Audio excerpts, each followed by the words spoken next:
আজ হলো সেই দিন যেদিন বুনুর মুখে প্রসাদ দেওয়া হবে, অর্থাৎ বোনের আজ অন্নপ্রাশন। দেখো ওদের বাড়ির ওপরে সব টানানো হয়ে গেছে, এইখানটাতে অনুষ্ঠানটা হবে আর এইখানে হবে রান্না। এখন বাড়ি গিয়ে স্নান করে নেব।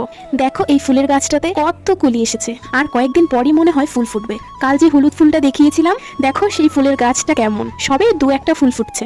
আমি জল গরম হতে বসিয়ে গেছিলাম, এসে দেখি জল গরম হয়ে গেছে। স্নান কমপ্লিট করে ভালোভাবে স্কিন কেয়ার করে নিচ্ছি। সিরামটা লাগাতেই স্কিনটা কেমন চকচক করছে। এবার পুরো স্কিন কেয়ারটা কমপ্লিট করে একটু ওই বাড়ি থেকে ঘুরে আসবো, দেখি কি অবস্থা। এই দেখো রান্নার জিনিসগুলো দিয়ে গেছে আর জলের গাড়িও চলে এসেছে। এই যে আমাদের গুল্লুকে দেখো, আজ যেন আরো মিষ্টি লাগছে বোনকে। আমি বোনকে নিয়ে একটু ঘোরাঘুরি করছি, আর একে দেখি কি সব দিয়ে একা একাই খেলা করছে। তারপর এখানে দেখি সকালের রান্নার জোগাড় চলছে। আমাদের একটা নিয়ম আছে, অন্নপ্রাশনের দিন সেই বাচ্চাকে ন্যাড়া করতে হয়, কিন্তু ওনারা শুধু নিয়মটা করে রাখছে। এই সবজিগুলো রান্নার জন্য আনা হয়েছে, আর এইখানে চলছে ভোগের রান্না। আমার ভাস্তাকে দেখো ফুল গাছের ভেতরে কেমন করে দাঁড়িয়ে আছে, আসলে ও লুকিয়ে লুকিয়ে ফুল তুলছিল, আমাকে দেখে অমন করে দাঁড়িয়ে আছে। আচ্ছা একটা কথা বলা হয়নি, ওর নাম হলো শাগনিক।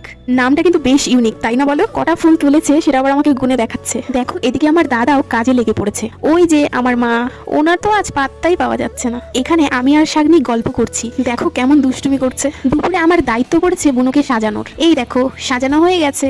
কেমন লাগছে কাজলের টিপটা সবাই কমেন্টে জানিও কিন্তু। বুনুকে কাজল পরাতে পরাতে ও ঘুম থেকে উঠে গেছিল, ওকে বাইরে নিয়ে এসে হাঁটাহাঁটি করছি। এই অন্নপ্রাশনের ভিডিওটাই আমি দুটো পার্ট করেছি, এইটা হচ্ছে প্রথম পার্ট, আর পরের পার্টের জন্য সাবস্ক্রাইব করো। সবাই ভালো থেকো, বাই।